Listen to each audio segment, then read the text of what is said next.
காசாவுக்கும் அந்த தீவுகளுக்கும் இடையில 1150 கிலோமீட்டர், அதாவது 715 கடல் மைல் தொலைவுகள் இருக்கிறது. 1150 கிலோமீட்டர் தூரம் வரைக்கும் சர்வதேச கடல் பரப்புக்குள்ள இஸ்ரேல் நுழைந்து கிரீட் தீவுகளில் வைத்துத்தான் அந்த சகோதரர்களை அரெஸ்ட் பண்ணி இருக்கிறாங்க. 22 கப்பல்களை அடிச்சு நொறுக்கி இருக்கிறாங்க என்கிற செய்திகள் வெளியாகி கொண்டிருக்கிறது. அமெரிக்க ஆக்கிரமிப்பு ராணுவம் இந்த யுத்தத்திற்கு எவ்வளவு செலவு செய்தது என்கிற மிகப்பெரிய ஒரு சர்ச்சை அவர்களுடைய காங்கிரஸ்ல எழுப்பப்பட்டு கொண்டே இருந்தது. ஈரானுடைய ஃபாரின் மினிஸ்டர் அப்பாஸ் அராக்சி ஒரு மணி நேரத்துக்கு முன்பதாக தன்னுடைய எக்ஸ் பக்கத்தில் ஒரு செய்தியை வெளியிட்டிருக்கிறார். இந்த மாதிரி ஒரு புகைப்படத்தை போட்டிருக்காரு. இதுல பாருங்க, ஸ்ட்ரைட் ஆஃப் ட்ரம்ப்னு சொல்லி போட்டிருக்காரு. இது ஹொர்முஸ் நீர்ப்பரப்ப ட்ரம்ப் நீர்ப்பரப்பு அப்படின்னு சொல்லி அறிவிச்சிருக்கிறாரு. ஆனால் சொல்லுவாங்கல்ல, நீ மண்டைய மறைச்ச நீ கொண்டைய மறைக்கலையடான்னு சொன்ன மாதிரி இதை வட்டம் போட்டு காட்டி இருக்கிறாரு அப்பாஸ் அராக்சி. இதில் நீங்கள் பார்த்தீங்கன்னு சொல்லி சொன்னால் ஸ்ட்ரைட் ஆஃப் ட்ரம்ப்னு இருக்குது, இந்த இடத்துல பெர்ஷியன் கல்ஃப்னு இருக்குது.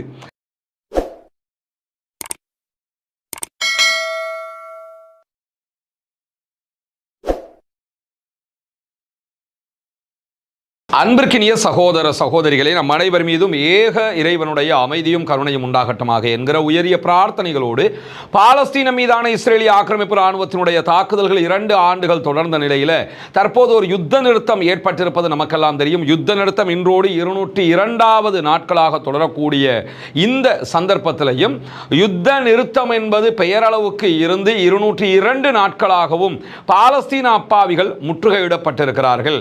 அவர்களுக்கு தேவையான மருந்து, உணவுகள், தண்ணீர் போதிய அளவுக்கு உள்ளே அனுப்ப விடாமல் இஸ்ரேல் தொடர்ந்து அவற்றை தடுத்து வருகிறது. குறிப்பாக ரஃபா பார்டர் இன்னும் மூடப்பட்ட நிலையிலேயே இருக்கிறது. இந்த நிலையில தான் ஃப்ரீடம் ஃப்ளோட்டிலா கூட்டணி சார்பாக தொடர்ந்து காசாவுக்கான உதவிகளை எடுத்து செல்லுகிற பணி அவங்க ட்ரை பண்ணிக்கிட்டே இருக்கிறாங்க. இதுவரைக்கும் அவங்க காசாவுக்குள்ள போகல, பட் ஒவ்வொரு கட்டத்திலையுமே அவங்க ட்ரை பண்றாங்க. அதுக்கான 2 காரணம். ஒன்று, கிடைத்தால் அந்த மக்களுக்கு ஒரு அடையாளமாக உணவுகளை கொண்டு போய் சேர்ப்பது, சேர்த்துட்டாங்கன்னா இனிமே இந்த வழியில கொண்டு போகலாம் என்பதை காட்டுவது அவர்களுடைய நோக்கம். இரண்டாவது, காசா அப்பாவிகள் முற்றுகையிடப்பட்டிருக்கிறார்கள், அவர்களுக்கு உணவு, தண்ணீர், மருத்துவம் இல்லை என்பதை மீண்டும் மீண்டும் உலகுக்கு எடுத்து காட்டுவது அதிலே மிக முக்கியமான ஒரு நோக்கமாக இருக்கிறது. அந்த அடிப்படையில் ஃப்ரீடம் ஃப்ளோட்டிலா கூட்டணியினுடைய மீண்டும் ஒரு பயணம் காசாவை நோக்கி ஆரம்பித்திருந்தது. ஏற்கனவே கிரேட்டா தன்பர்க் உள்ளிட்டவர்கள் போயிருந்தது நமக்கு தெரியும். நெல்சன் மண்டேலாவினுடைய பேரப்பிள்ளை வரைக்கும் அந்த பயணத்திலே பங்கெடுத்திருந்த நிலையில் இம்முறைக்கான பயணத்தில் சுமார் 58 படகுகள் பங்கு கொண்டிருக்கின்றன. பெரிய பாரிய போட்டுகள், படகுகள். அது 58 கப்பல்களில் இந்த ஃப்ரீடம் ஃப்ளோட்டிலா கூட்டணி காசாவை நோக்கி நகர்ந்து கொண்டிருந்த நிலையில் 22 படகுகள், கப்பல்களை இன்றைக்கு இஸ்ரேலிய ஆக்கிரமிப்பு ராணுவம் உடனடியாக கிரீட் தீவுகளுக்கு அருகிலே கைப்பற்றி இருக்கிறது. அவர்கள் அங்கே இருந்த சகோதர சகோதரிகளை கைதும் செய்திருக்கிறது என்கிற செய்திகள் வெளியாகி இருக்கிறது. குறிப்பாக இந்த கிரீட் தீவுகளை நம்ம எடுத்துக்கிட்டோம்னா காசாவுக்கும் அந்த தீவுகளுக்கும் இடையில 1150 கிலோமீட்டர், அதாவது 715 கடல் மைல் தொலைவுகள் இருக்கிறது. 1150 கிலோமீட்டர் தூரம் வரைக்கும் சர்வதேச கடல் பரப்புக்குள்ள இஸ்ரேல் நுழைந்து கிரீட் தீவுகளில் வைத்துத்தான் அந்த சகோதரர்களை அரெஸ்ட் பண்ணி இருக்கிறாங்க. 22 கப்பல்களை அடிச்சு நொறுக்கி இருக்கிறாங்க என்கிற செய்திகள் வெளியாகி கொண்டிருக்கிறது. ஆனால் இதுக்கு முன்னாடி வரைக்கும் நீங்க பார்த்தீங்கன்னா இஸ்ரேலிய ஆக்கிரமிப்பு ராணுவம் இந்த இடத்துல இருப்பாங்க. காசாவில் இருந்து 70 மைல் கடல் மைல் தூரத்தில் வைத்துத்தான் இதுவரைக்கும் போன கப்பல்கள் எல்லாம் தடுத்து நிறுத்தப்பட்டிருக்கிறது, கைது செய்யப்பட்டிருக்கிறது, உடைத்து நொறுக்கப்பட்டிருக்கிறது. ஆனால் இம்முறை அவங்க ரொம்ப தூரம் வந்து 1150 கிலோமீட்டர் அளவுக்கு தூரம் வந்து வீம்பாக வம்பாக இந்த அநியாயத்தை செய்திருக்கிறார்கள். இவங்க எந்த அநியாயத்தை செய்யலை என்று கேட்கிற அளவுக்கு உலகம் முழுவதும் பல அநியாயங்களை செய்து கொண்டிருக்கக்கூடியவர்கள் இந்த 22 கப்பல்களை அடிச்சிருக்கிறாங்க. அதில் இருக்கக்கூடிய மக்களை கைப்பற்றி இருக்கிறாங்க. இந்த நிலையில் மேலும் 36 படகுகள் பயணித்துக் கொண்டிருக்கிறது காசாவை நோக்கி. அவர்களும் கைது செய்யப்படலாம், தடுக்கப்படலாம் என்கிற அச்சம் உலவுகிற நேரத்தில் தான் சற்று நேரத்துக்கு முன்பதாக, இந்த வீடியோவை நம்ம பதிவு செய்வதற்கு முன்பதாக வெளியாகி இருக்கக்கூடிய செய்திகளை எடுத்துக்கிட்டோம் என்று சொல்லி சொன்னா, சில கப்பல்களுடைய தொடர்புகளை நாங்கள் இழந்திருக்கிறோம் என்று சொல்லி இந்த ஃப்ரீடம் ஃப்ளோட்டிலா கூட்டணி அறிவித்திருக்கிறது. ஏன்னா வேணுமுன்னே இஸ்ரேல் அந்த தொடர்புகளை துண்டிச்சிருக்கிறாங்க என்று சொல்லியும் அந்த தொடர்புகள் இல்லாத காரணத்தினால அவர்களுக்கு என்ன நடந்தது என்பதை எங்களால் அறிய முடியவில்லை என்று சொல்லியும் ஃப்ரீடம் ஃப்ளோட்டிலா கூட்டணி சொல்லுகிறது. ஐக்கிய நாடுகள் சபைக்கான இஸ்ரேலுடைய தூதர் இன்றைக்கு வெளியிட்டிருக்கக்கூடிய அறிவிப்பில் இந்த கப்பல்களில் வந்தவர்கள் எங்கள் பகுதிகளை அடைவதற்கு முன்பதாகவே தடுத்து நிறுத்தி இருக்கிறோம் என்று பெருமை பேசிவிட்டு சொல்றாரு. கவனத்தை ஈர்ப்பதற்கு முயலுகிற கிளர்ச்சியாளர்களாகத்தான் இவர்களை நாங்கள் பார்க்கிறோம். நீயே ஆக்கிரமிப்பு செய்கிறவன், பாலஸ்தீனம் என்கிற பெருநிலப்பரப்பை ஆக்கிரமிப்பு செய்து இடத்தை பிடிச்சுக்கிட்டு இந்த மக்களை வந்து கிளர்ச்சியாளர்கள் என்கிற வார்த்தையை கொண்டு இவர்கள் பேசுவது எவ்வளவு தூரம் கோபத்தை பொதுமக்களுக்கு உண்டாக்கும் என்பதையும் நம்ம புரிந்து கொள்ளுகிற அதே நேரத்தில் இங்க நீங்க பார்க்கலாம் ஃப்ரீடம் ஃப்ளோட்டிலா கூட்டணி பயணித்த கப்பல்களுக்குள்ள இதுல கிட்டத்தட்ட 6 ஃபுட்டேஜ் இருக்குது. அந்த கப்பலுக்குள்ள இருந்த சிசிடிவியினுடைய ஃபுட்டேஜ் இது.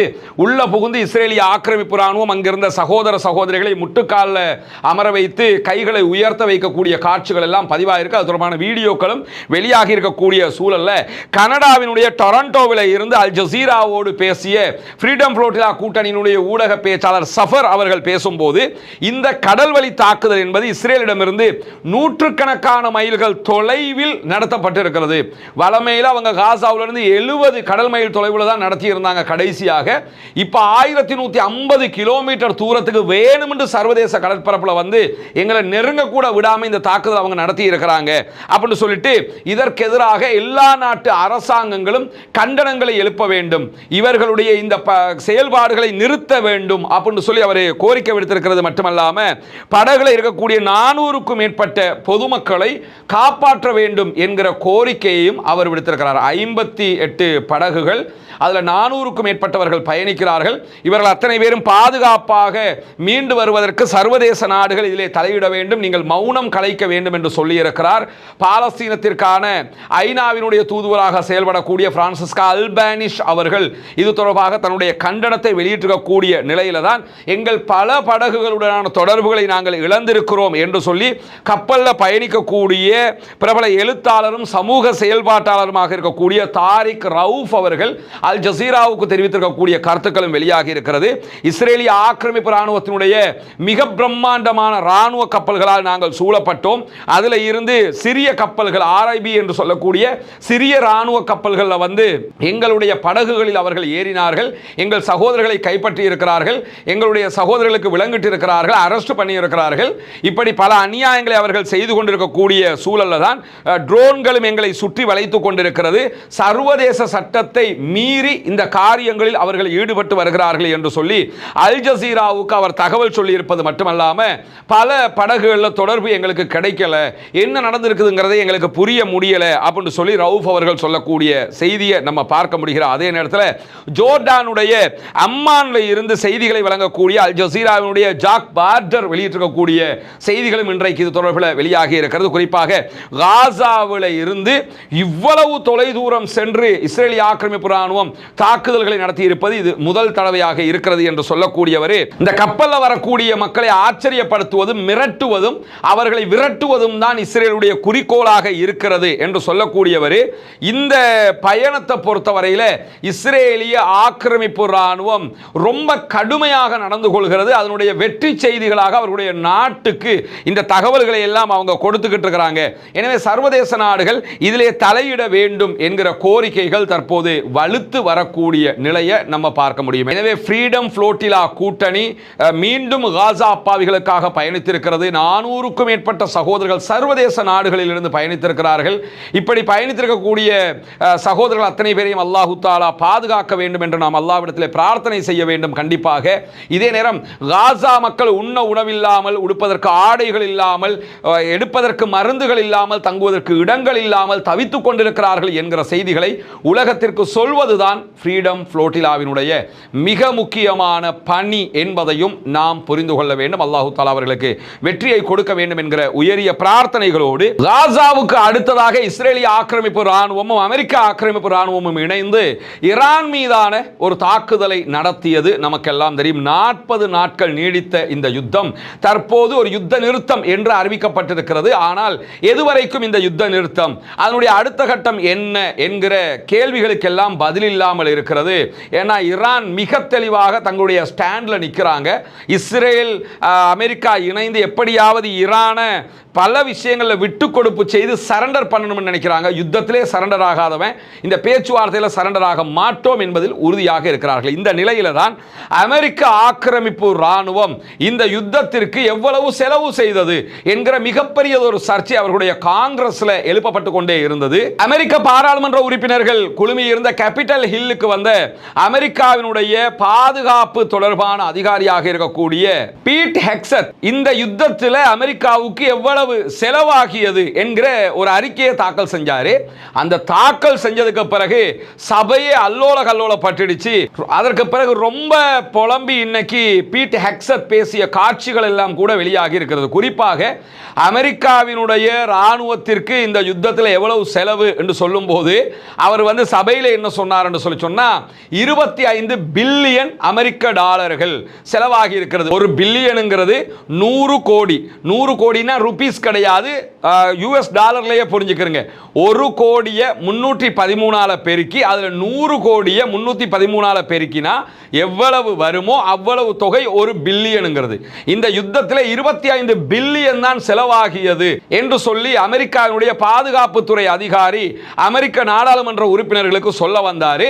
ஆனா நாடாளுமன்ற உறுப்பினர்கள் ரொம்ப கோபப்பட்டு உண்மையை வெளிப்படுத்துங்கள் என்று விடாப்பிடியாக இருக்கிறார்கள். காரணம் என்னன்னு கேட்டா இந்த யுத்தத்தில் அமெரிக்காவுக்கு ஏற்பட்டிருக்கக்கூடிய செலவு 630 பில்லியன் டாலர் முதல் 1 டிரில்லியன் டாலர் வரைக்கும் இருக்கும் என்பது அமெரிக்காவினுடைய பாராளுமன்ற உறுப்பினர்களுடைய வாதமாக இருக்கிறது. 630 பில்லியன் தொடக்கம் 1 டிரில்லியன், அதாவது 1000 பில்லியன். 1 பில்லியனுங்கிறது 100 கோடி, 1000 பில்லியன் அதான் 1 டிரில்லியன். 1000 பில்லியன் யூஎஸ்டி என்று சொல்லி சொன்னா ஸ்ரீலங்காவை 10 தடவை வாங்க முடியும். ஏன்னா ஸ்ரீலங்கா மொத்த கடனே 63 பில்லியன் தான். ஈரான் மேலான யுத்தத்துக்கு 1000 பில்லியன் செலவழிச்சிருக்கிறாங்க என்று சொல்லி சொன்னா அப்ப எவ்வளவு பெரிய செலவு இது. அந்த 1000 பில்லியனை அழிச்சு போட்டு 25 பில்லியன் தான் செலவாயிடுச்சுன்னு கணக்கு காட்டுறீங்களா, வெக்கம் இல்லையான்னு சொல்லித்தான் அத்தனை பேருமே சண்டை பிடிச்ச நேரத்தில் அந்த இடத்துல பீட் ஹெக்ஸட் பேசும்போது ரொம்ப மனவருத்தப்பட்டு என்ன பேசினார்னு சொல்லி சொன்னா, நம்ம பாராளுமன்றத்தில் காங்கிரஸ் கட்சி எதிர்கட்சி, அவங்க குடியரசு கட்சி ஆளுங்கட்சி டொனால்ட் ட்ரம்பினுடைய ரெண்டையும் சொல்றாங்க. இந்த காங்கிரஸ் கட்சியிலையும் குடியரசு கட்சியிலையும் கொஞ்சம் பேர் இருக்கிறாங்க. இவங்களுக்கு எந்த பொறுப்பும் கிடையாது, எந்த திறமையும் கிடையாது. இவங்க என்ன பண்றாங்கன்னா அடிக்கடி ஈரானோட தோல்வியை ஒப்புக்கொண்டு பேசிக் கொண்டு இருக்கிறார்கள். நம்ம தோத்துட்டோம்னு நீங்க நினைச்சுக்கிட்டு இருக்கிறீங்க, நாம ஜெயிச்சிட்டோம் தெரியுமா அப்படிங்கிறாரு. இப்போ என்னன்னா யுத்தத்தில் தோத்துட்டாங்க, எப்படியாவது ஜெயிச்சிட்டோம்ங்கிறத அந்த வெற்றி வெற்றி வெற்றி வெற்றின்னு சொல்லி வெற்றியை உண்டாக்கிக்கிறதுக்கு ட்ரை பண்றாங்க. அதற்காக அவர் என்ன செய்யறாருன்னு கேட்டா, நீங்களே தோத்துட்டோம்னு பேசினா சரியா, இதெல்லாம் நல்லதா அப்படின்னு சொல்லி கடுமையாக இன்றைக்கு சபையில் பேசினார் என்கிற செய்திகள் வெளியாகி இருக்கிற அதே நேரத்தில் ஈரானுடைய ஃபாரின் மினிஸ்டர் அப்பாஸ் அராக்சி 1 மணி நேரத்துக்கு முன்பதாக தன்னுடைய எக்ஸ் பக்கத்தில் ஒரு செய்தியை வெளியிட்டிருக்கிறார். பெர்ஷியன் கல்ஃப் டே, பாரசீக வளைகுடா தினம் என்கிற ஒன்றை இன்றைக்கு ஈரான் கொண்டாடி கொண்டிருக்கிறது. அதனுடைய கொண்டாட்டங்கள் வெகு விமர்சையாக ஈரான் முழுவதும் நடைபெற்று வருகிறது. இந்த நேரத்தில் அமெரிக்க அதிபர் டொனால்ட் ட்ரம்ப் இப்படி ஒரு வேலையை பார்த்திருக்கிறாரு. அந்த தெரியுமில்ல, ஏஐல போட்டோ பிடிச்சி துப்பாக்கி வச்சிருக்க மாதிரி சொல்லுவாங்க, என்ன பார்த்துக்கிட்டு இருக்காரு அவர் பார்க்காத வேலையா, அந்த மாதிரி இன்னைக்கு ஒரு வேலை என்ன பார்த்திருக்காருன்னு கேட்டா இதுல இந்த மாதிரி ஒரு புகைப்படத்தை போட்டிருக்காரு. இதுல பாருங்க, ஸ்ட்ரைட் ஆஃப் ட்ரம்ப்னு சொல்லி போட்டிருக்காரு. இது ஹொர்முஸ் நீர்ப்பரப்பை ட்ரம்ப் நீர்ப்பரப்பு அப்படின்னு சொல்லி அறிவிச்சிருக்கிறாரு. ஆனால் சொல்லுவாங்கல்ல, நீ மண்டைய மறைச்ச நீ கொண்டைய மறைக்கலையடான்னு சொன்ன மாதிரி இதை வட்டம் போட்டு காட்டி இருக்கிறாரு அப்பாஸ் அராக்சி. இதில் நீங்கள் பார்த்தீங்கன்னு சொல்லி சொன்னால் ஸ்ட்ரைட் ஆஃப் ட்ரம்ப்னு இருக்குது, இந்த இடத்துல பெர்ஷியன் கல்ஃப்னு இருக்குது. இந்த இடத்துல கரெக்டாக இருந்தால் என்ன செய்யணும்னா கூகுளில் எல்லாம் பெரும்பாலும் பெர்ஷியன் கல்ஃப்ங்கிற இடத்துல அரேபியன் கல்ஃப்னு வரும். அமெரிக்க அதிபர் டொனால்ட் ட்ரம்ப் கடைசியாக வளைகுடா நாடுகளுக்கு வரும்போது இந்த பெர்ஷியன் கல்ஃப்ங்கிறத நாங்கள் அரேபியன் கல்ஃப் அப்படின்னு சொல்லி பேர் மாத்திரம் போனார். அதுக்கப்புறம் கூகுளில் எல்லாம் பெர்ஷியன் கல்ஃபோட சேர்த்து அரேபியன் கல்ஃப்னு சேர்ந்து தான் வரும். இப்போ அரேபியன் கல்ஃபை காணும், பெர்ஷியன் கல்ஃப் மட்டும் தான் இருக்குது அவர் வெளியிட்டிருக்கக்கூடிய புகைப்படத்தில். ஆனால் இதில் ஸ்ட்ரைட் ஆஃப் ஹொர்முஸ்ங்கிறதுக்கு பதிலாக ஸ்ட்ரைட் ஆஃப் ட்ரம்ப்னு சொல்லி அவர் போட்டிருக்கிறார். இந்த புகைப்படத்தை எல்லாம் இன்றைக்கு அப்பாஸ் அராக்சி வெளியிட்டு என்ன சொல்றாருன்னு கேட்டா, 400 ஆண்டுகளுக்கு முன்பதாக எங்களுடைய முன்னோர்கள் ஹொர்முஸ் ஜலசந்தியில போர்த்துகீசர்களை அடிச்சு விரட்டினாங்க.